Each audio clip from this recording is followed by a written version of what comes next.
Hey everybody, it's another lesson here, Worship Catalyst Acoustic Guitar Training. Really glad you've tuned in. My name's Paul, in case you're jumping straight to this one. Glad to have you join us. We are going to talk today about what you do when you run into a song in the key of E. It's a very popular song because of the vocal, a very popular key, because of the vocal range that the song would be in using that key. So you're going to run into it. As a beginning guitar player though, the key of E has chords in it that you probably cannot play yet. And so what can you do to cheat and make yourself better than you really are? That's what it's all about. So just to illustrate why E is such a difficult key, I'm just going to show you the basic chords that you would run into if you didn't use any tricks. So E itself is shaped like this. It's just like an A minor, but all the fingers are one string higher.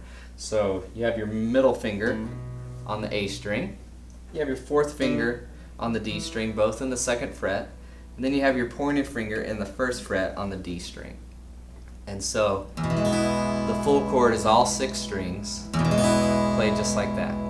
Now in the key of E, the next major chord that you run into is the A. Another chord you saw in the video where Austin talked about chords in the key of D. And with A, you have to do 3 strings all on the same fret.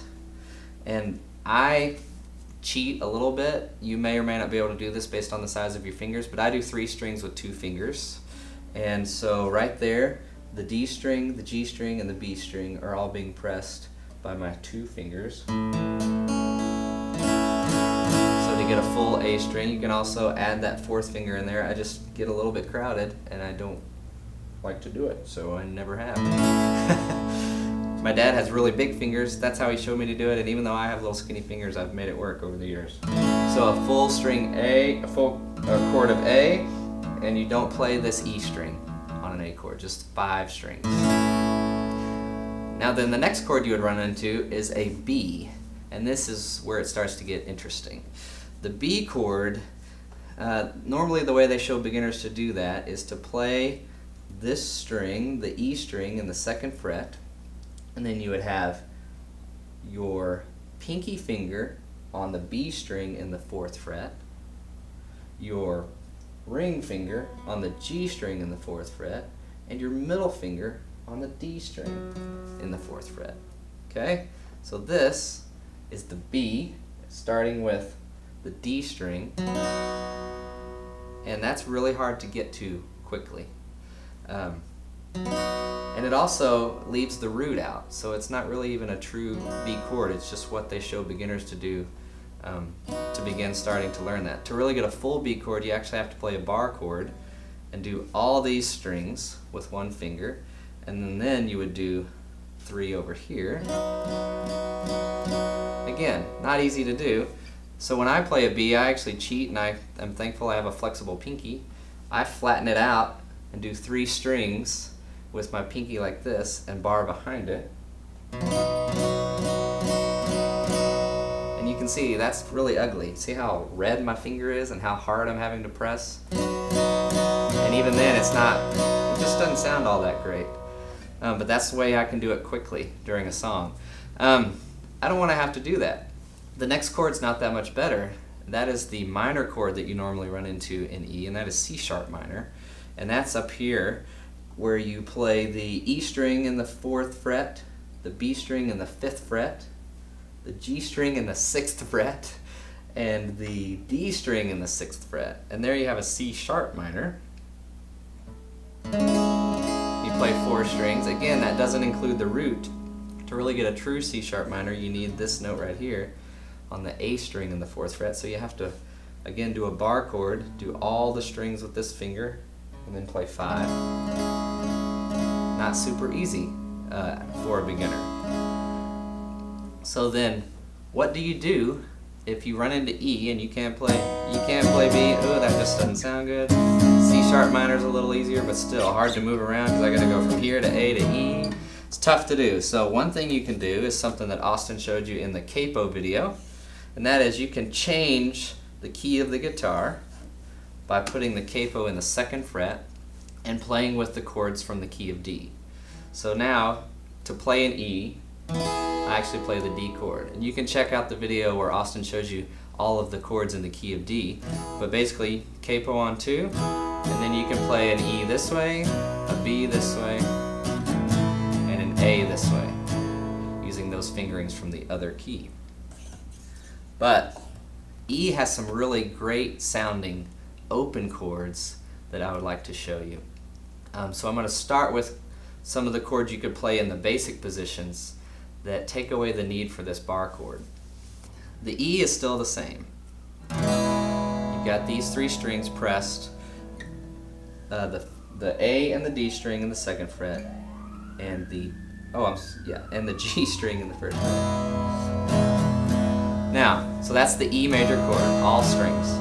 To get the A chord, we can add our pinky right below the ring finger on the G string and take everything else off.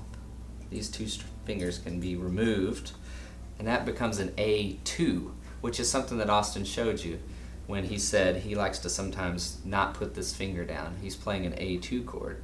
And you can play this E and then switch to that A. And it's a really nice open, nice color sounding chord that works in these songs. Now the great thing about this is these 2 fingers can become an anchor in this key that you slide around but never change the position of, which makes playing in E that much easier. So here they are. This is the only time your pinky's not involved. Then you stick it here to get the A. Then you're going to slide them both up 2 frets. So you've got the D string in the 4th fret and the G string in the 4th fret, and you're going to add behind them this 2nd fret on the A to get a B. And now we're going to play a B chord like this. It's actually a B sustain chord, but in 99% of the cases it will not matter that you're playing that chord versus this full B that I showed you a minute ago. So we've got E, A, then our B. Now what about the C sharp minor? Well, the same thing.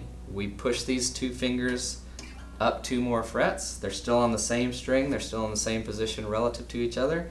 So our ring finger is in the 6th fret of the D string, and our pinky is on the 6th fret of the G string, and again this finger is 2 frets behind on the A string. So B, slide them up 2 frets in the exact same positioning, and you have a C sharp power chord. And the great thing about a power chord is it can be minor or major, and it does not matter because in a minor chord the 3rd of the chord is actually down a half step.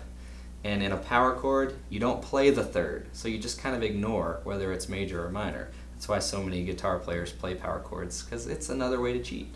So we can play C sharp like this with all those notes open, and it can be our C sharp minor chord. So now instead of playing E, A, B, and C sharp minor, we can play E, A, B, and C sharp minor, and have these really great sounding open chords. Now there is one other chord you can run into in the key of E, and that is the G sharp minor. There's not a great way to cheat on this one. Well, maybe there is. So, using that same trick, believe it or not, you can slide these fingers right back down where they were when you're playing the B chord, and if you can take your middle finger and put it on the E string in that same fret and kind of stack these fingers, then this is sort of a cheater G sharp minor. So again, these fingers never moved. This finger's playing the G sharp on the E string in the 4th fret, and I'm actually letting it barely touch the A string because I don't want that A to make any noise. So it's not making any noise, and I can strum all 6 strings without worrying about it. So again, we've got E, A, B, C sharp minor, and G sharp minor. And it can become a really nice sounding open.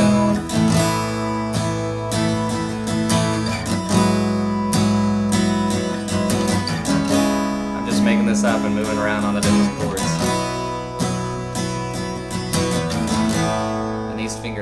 have to move except to take the pinky off in the E chord. Really great.